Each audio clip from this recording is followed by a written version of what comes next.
Okay, well, pretty extensive search around my house for the cord, turned up nothing, so I don't know what happened to it. I got a wise idea. I ran upstairs. I have a console upstairs in my house, in our living room. It's the amplifier and speakers for our television. So actually, it's a really good idea. Using a console stereo, out of the 70s or 80s. I wouldn't do this with a tube one, but a transistorized one. Use it as your TV stand. Now, the drawback of that is so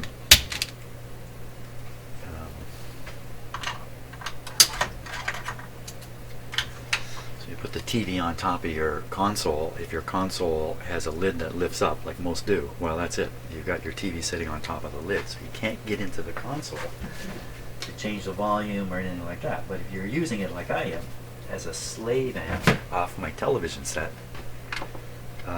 it's perfect. It's a TV stand with speakers built in and an amplifier. I mean, it really works out well for us anyway here. My wife hates it because it's ugly in her mind, but I'm caught up in the technical success of using it. It's perfect for our purposes. So actually, when we bought this house 2.5 years ago, the owner left it behind. Yeah.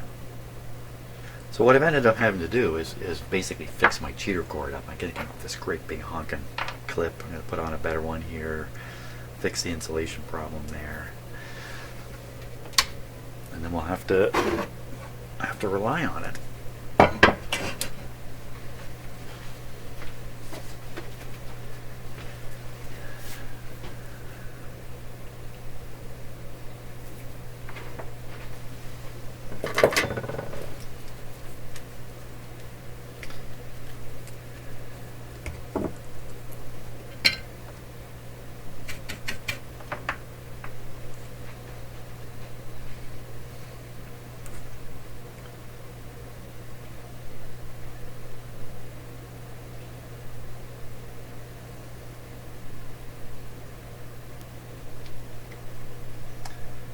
Solder that up.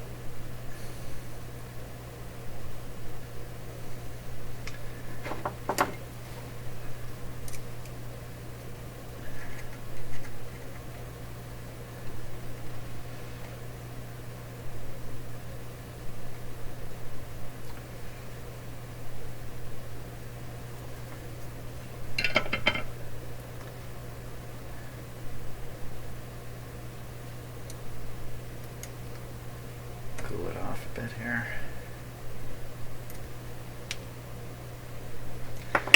Okay, so here's my technique for sliding these things onto these clips and sliding them off. First I open it up, grab it with my fingers and pinch like heck.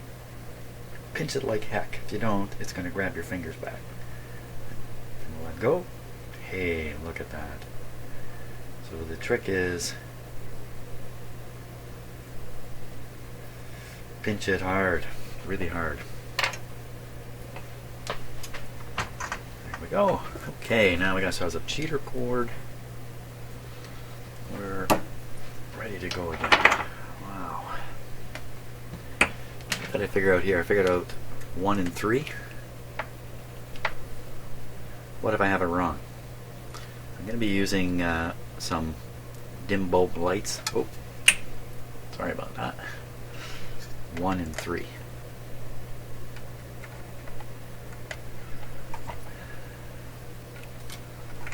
So these actually grip in here pretty good. I don't think they're gonna wander. Alligator clips have a way of wandering around.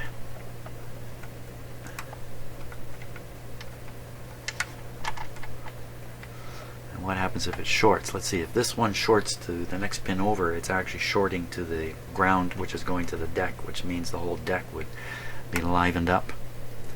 In my shop here, I'm using an isolation transformer to power the workpieces on my bench. And It would still be a little tricky for me to get a shock. It'd make it that much easier. It would be easier. So now I'm just looking to see what's going to happen here. That's what's going to happen. It's not very good. There's just nowhere else exposed under here. Of course, this is made to be safe. Yeah, if I push that on there a little better, I think I'm going to get it. We'll have to put it into the play position and then examine this again.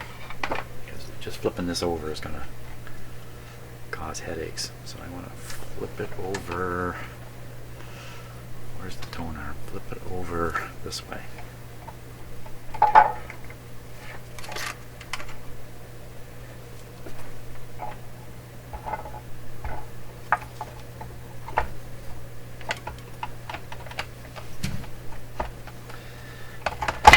Okay. Sure that's down. So, oh yeah, lifting this arm.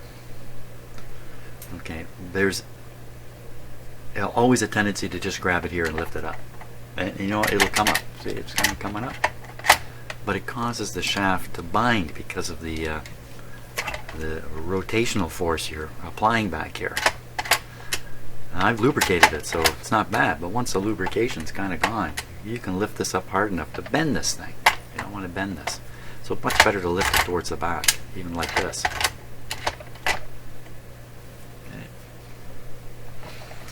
That's my stern warning. Now we need to look up at this power situation. Let me put this over here. Now I'm actually going to plug it into my bench outlet, but the outlet is not powered yet. So now we will take the close-up camera and take a look at the situation here. Where is it? Right here.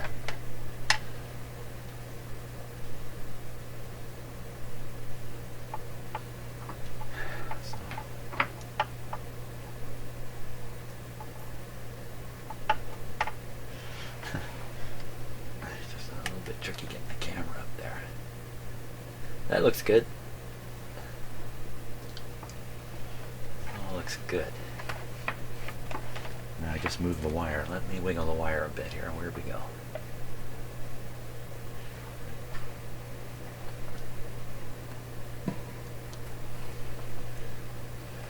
Just rotating. You can't tell I'm rotating the... Yeah, you know what? That's fine. That's holding on just fine. It all looks as good as it's gonna get. I'm worried about the clip falling off, shorting out, that kind of stuff. Now I mentioned that I have a dim bulb. Dim bulbs, here they are here. So these bulbs will be in series with the power going into the player when I first fire it up. We need to put the platter back on. Whoops. Did I clean this guy?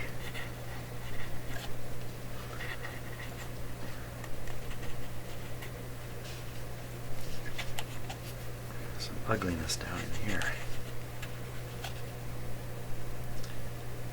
Inside this ring here, I really want to clean it up. Now the whole lifting, dropping, yeah, see there's a lot of old grease in here at the bottom. Lifting, dropping, moving the tone arm thing. The whole that whole mechanism is driven off of this gear here. So if you think about gear ratios, you know, this wheel is being driven out here. So you have this huge leverage in here to power the mechanism. That's how the little weak motor manages to power this mechanism. Yeah. Okay. Let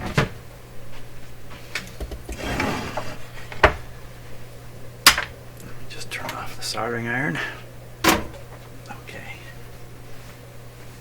I may have been hearing my telephone a little bit. Again. Squeeze like crazy. Wow, that was a powerful one there.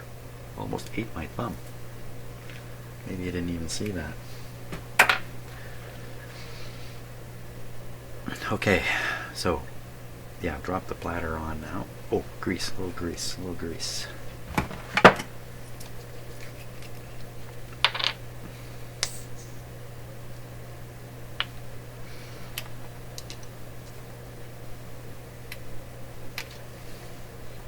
Not sure I would bother greasing these gears here. They aren't originally greased, so I'm gonna stay away from doing that.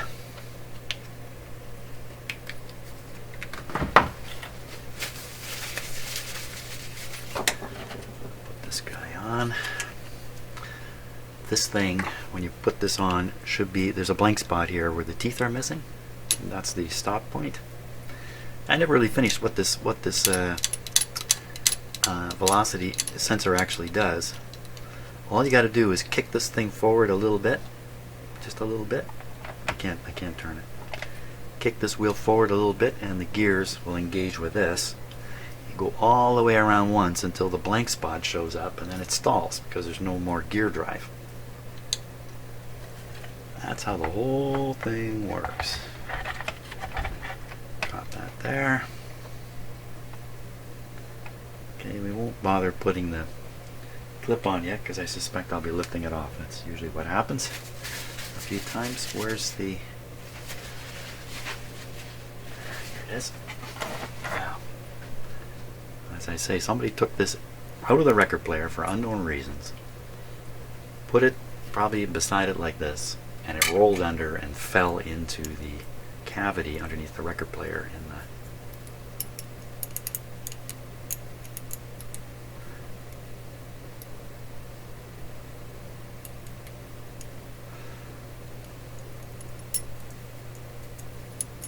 Seems pretty fine to me. Now, this obviously goes in a special way. It's got a flat side here and around there. It should just drop in when I get it right.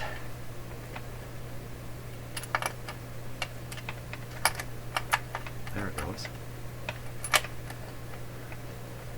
I think that's it.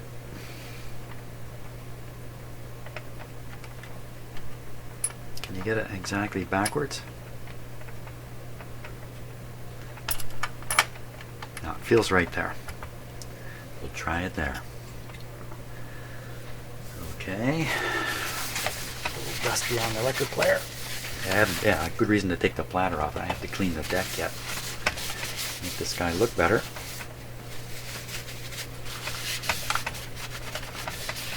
And we'll just pick any old record. Ooh, I don't have any records in here. I have to go get a record. Okay, let me go pick a record. Hey, let's try this one. Emerson, Lake and Palmer Works, Volume 2. There's 2 volumes of this stuff. Never liked Emerson, Lake and Palmer all that much. There they are. What are they doing? Okay. They don't know what they're doing. I'm not actually going to play this record anyway because there's no needle in the cartridge just yet. So first,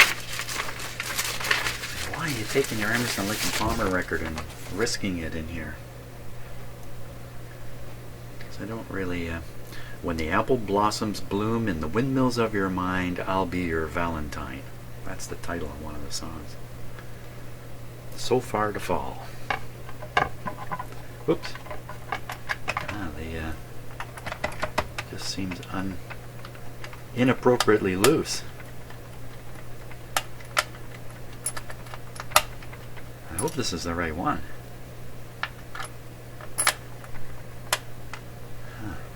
Maybe we can tell when we bring the overarm over. Seems okay.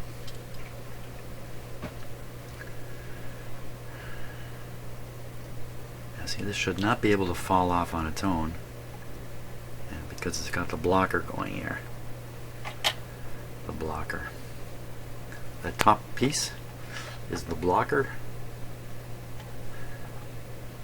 It'll get pushed up a little bit out of the way, and the other piece will push the record over. That's the theory. Let's see what happens. Okay, so it's off. May not be off. Let's just make sure. Yeah, it seems to be totally disengaged. Put the speed on 33. Are you ready? Are we ready? That's a good question.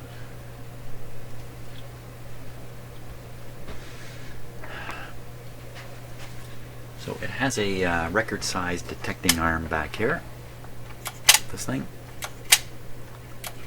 feels like it's working fine, so when the record drops it's going to kick this, and that's going to tell the record it's a 12 record player, it's a 12-incher coming down. I've swung this around a fair bit. Let me just take a peek at that cord with my eyes. That looks fine. Okay, power on. This switch here, if I push it down, then the power for the record player passes through these light bulbs. If I push it up, I may as well plug it right in the wall. That's the difference. If there's a short here, these lights will just come on full blast. Nothing bad will happen. That's the theory. Here we go. Good show. Nothing happened. That's exactly what I wanted at this point. Now we'll try to move this over just to the manual setting. There she is turning. Of course I saw it turning before, but believe me, it's turning much better now. It's very, very quiet. Okay, let's see if the mechanism will work now. Instead of saying reject, this one says auto. Doesn't that make a lot more sense? Sounds beautiful.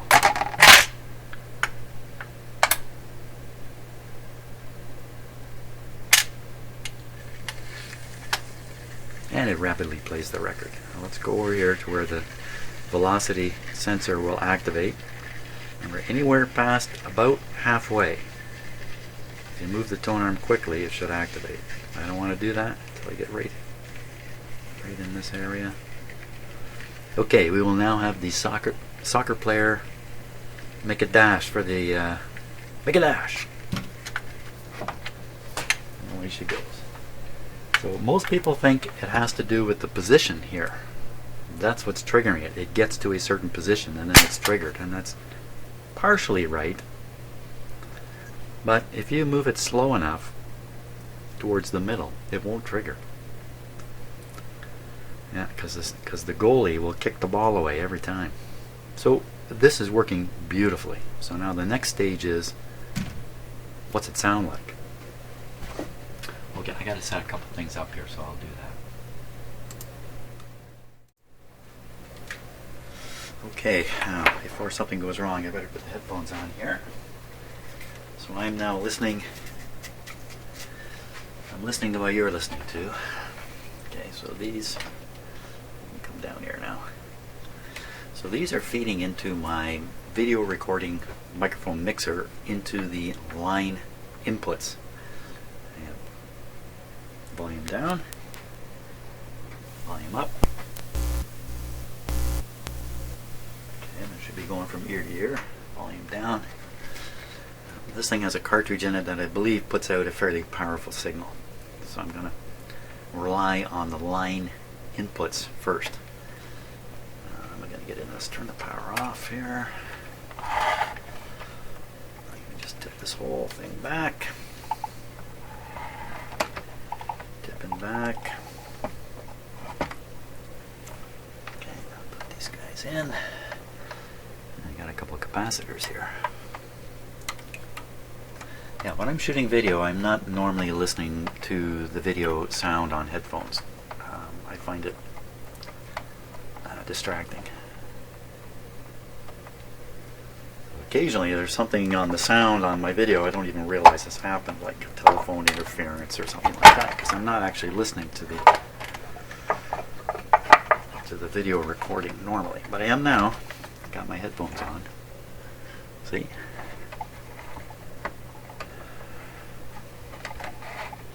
Oh, we need the needle in there. Whoops. Almost forgot something.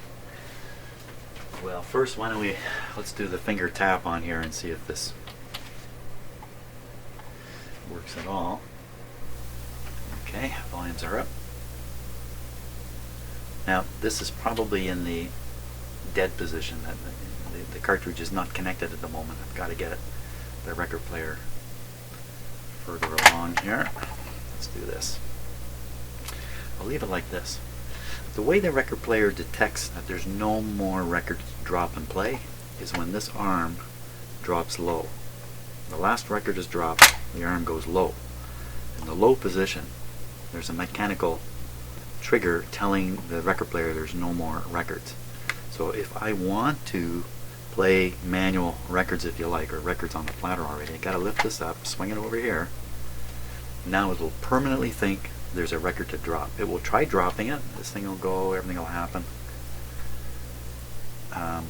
But of course, you and I know better. Need a little power here. At least to turn the thing. Now, we make any sound yet? I'd say no. Let's bring it right over automatically.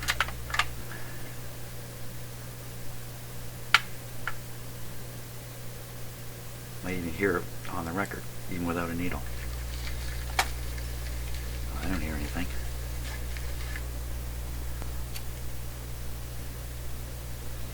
Wow, nothing coming out of there.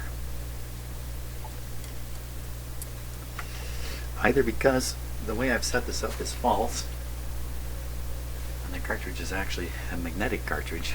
It's very unlikely. The cartridge is completely dead, or I didn't actually manage to touch anything under there. Let's start with that idea. Can't lift it up any higher. Oh! Okay, that answered itself. There's a bad story under there. That's a bad story. Let's turn this off. Kill the power. So we're going to look up under there and see a bad story. A sad, bad story here. Hold on a sec. Bit of a wire tangle up there. Here we go.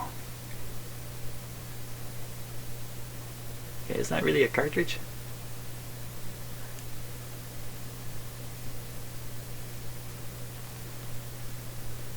Okay, so I don't know what that is in there. I'll have to take a closer look. Look at the wires at the back here, though. They're cut. Who did that? Who did that? And that's not a cartridge. What is that? That looks like the cartridge clip. Okay. Okay, I got two cartridges for this guy. Let's take a look at him.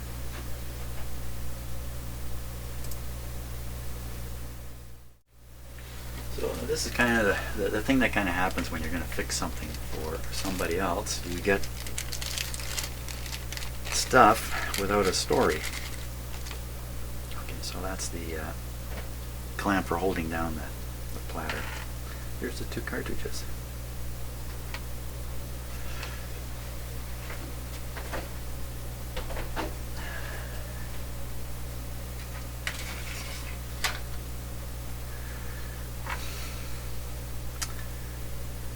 Where they cut the wires off. This is actually a connector on the back here that's been left on. This is what should be hanging up above. That's nothing. Well, it's a good thing we got this, because then what we do is we solder those wires to these pins in the proper pattern, and then we have a plug. And this one also has the plug.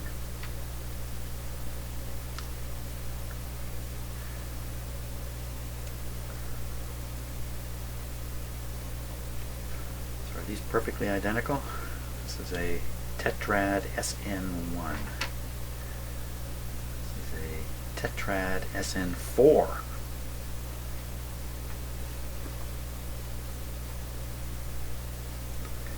They sure look identical.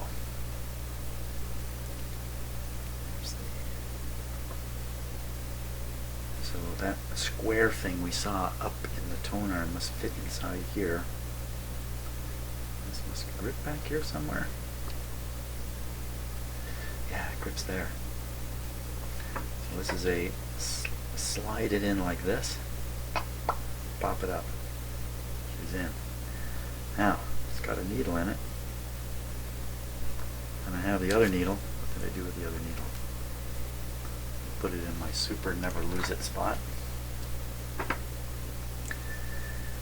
Let's see, this needle says 22D, 78 in LP, and this one says A2S. So this was laying in the box underneath the record player in the console. I mean, you gotta guess it fits in here.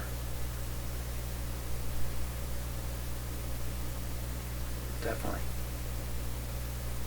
Sitting just like that. Yeah, definitely. That's definitely for that.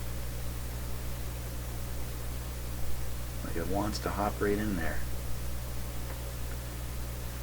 Okay, LP side. So almost this thing feels like it's still bent from living inside this cartridge. How it got out, how it got dropped on the bottom, I got no idea.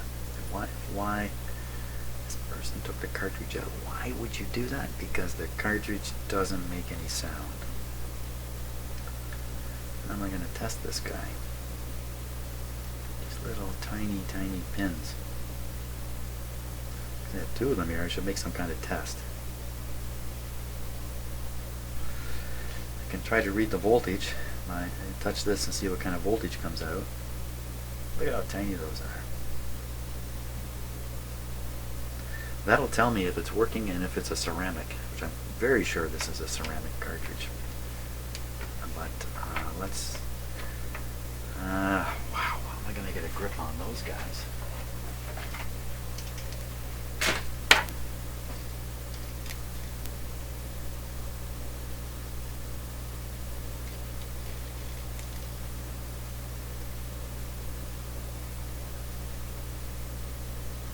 I think it's just shorting the pins together.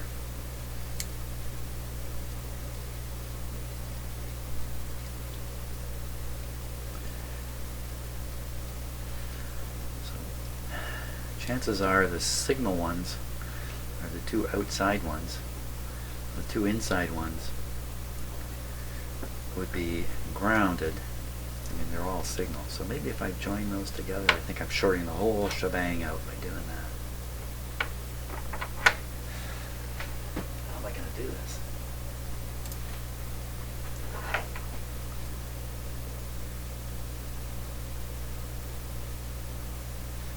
There's blobs of solder on there. That's making it. Won't take much to test this. Won't take much at all. That being the case, let's see what we can do here. Take my voltmeter, set it on the most sensitive setting, 2 volts AC.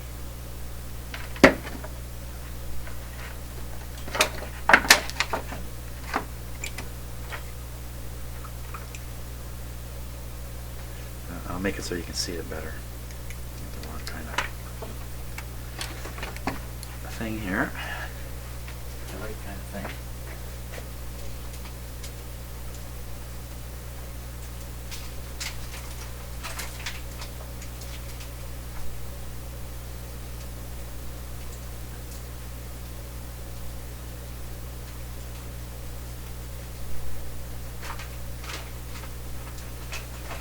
There we go.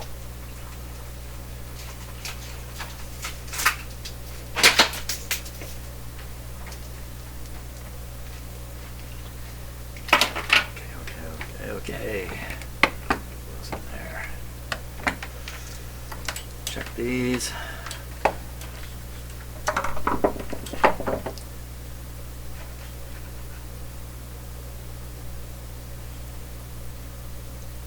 Good. One in here. The other one I'm just going to touch. Oh. Longer.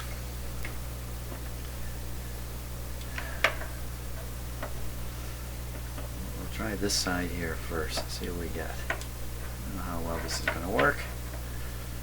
I have my fingers all over it.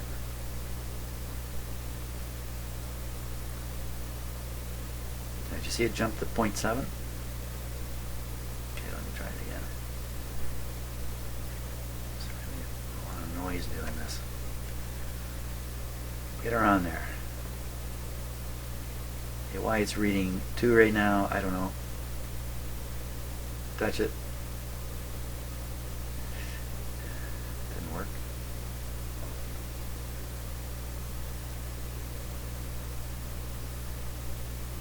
There we go. See that? I went right up to 1 volt. Cartridge is good. That's all it takes. That's all we need to know. This is a good cartridge. Clean the dust out of there gently.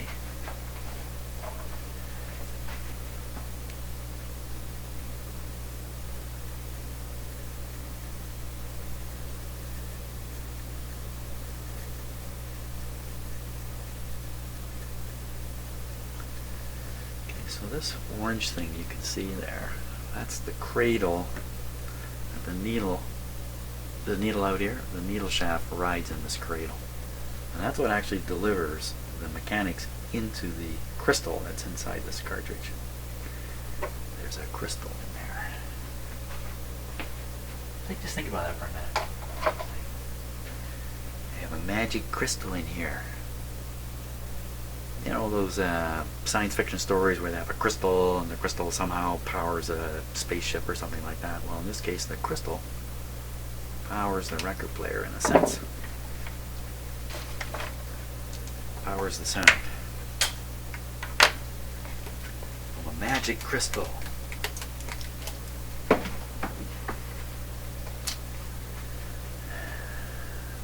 Maybe crystal isn't even the right word. So now the challenge is all about soldering this on here.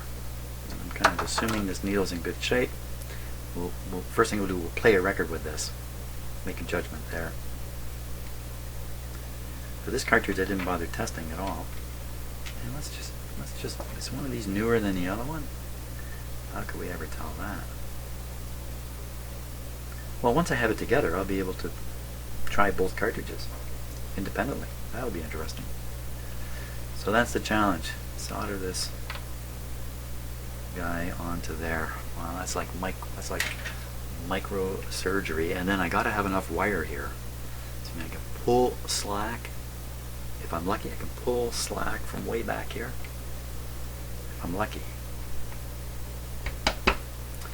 So why don't we dry fit this stuff? Okay, so we will. See if there's enough wire.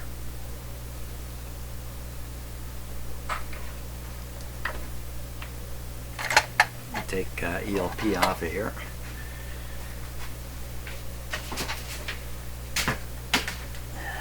There's a couple of ELP songs that I do like,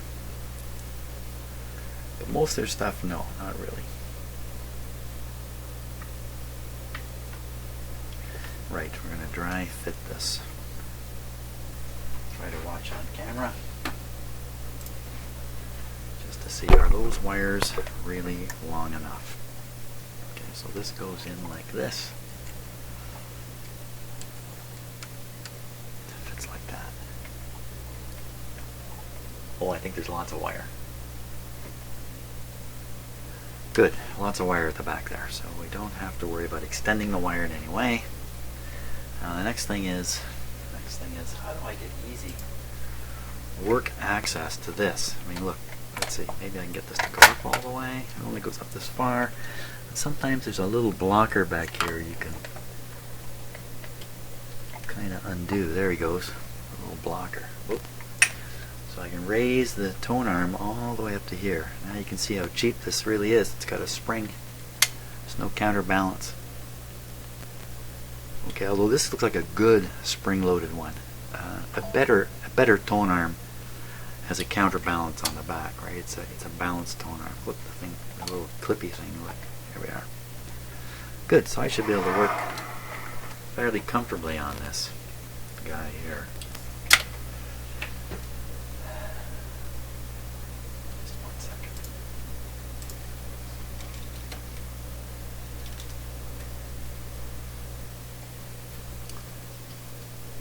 There we go. Just a little higher there.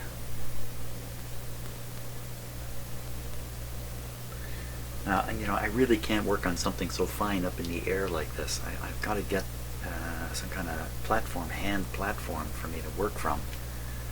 or do something entirely different with this turntable. You can see I've actually got the motion going here already. Tip it on its side. Let's see what we can do here.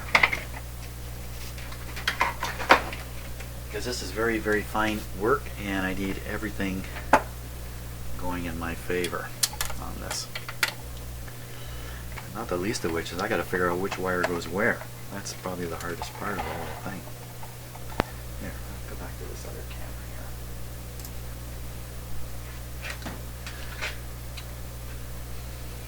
here. Okay, so now we're down to this. That's still way over on the far side of my... Bring it like this.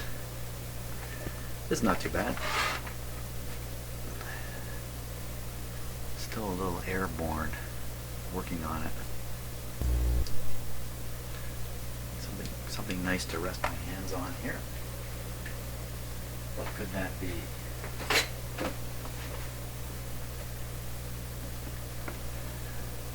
Could be the box from my...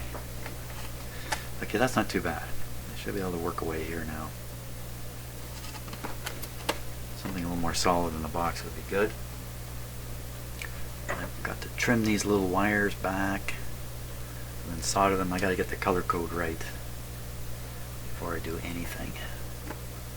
So, I mean, there's kind of a standard interpretation for these wires, and I think all the record players followed it. So if you know it, you know, white and black are the ground, and green goes with the black, and there's a little, I don't know, I gotta find it. Okay, that's great so far though.